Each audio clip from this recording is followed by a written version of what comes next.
V dnešnom zápase ja osobne som čakal, že tu bude kvalitnejší zápas, pretože to Partizánska má dobre urastené tie dorastenky a tak sme aj dobre hru máme prečítanú, tak sme sa na to pripravili, ale my sme zase v zápase mali veľmi dobré momenty. A potom tie momenty striedali také nepochopiteľné chyby a straty Lvov. Dostali sme sa do vedenia o 7-8, skoro 10 gólov a za chvíľu bolo opäť.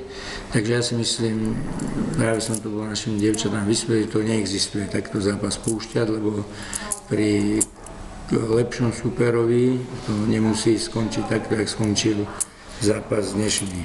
Takže si myslím, že skutočne máme čo ešte doháňať takej tej taktickej stránke, že sme vedeli tieto náročné úseky hry zvládnuť.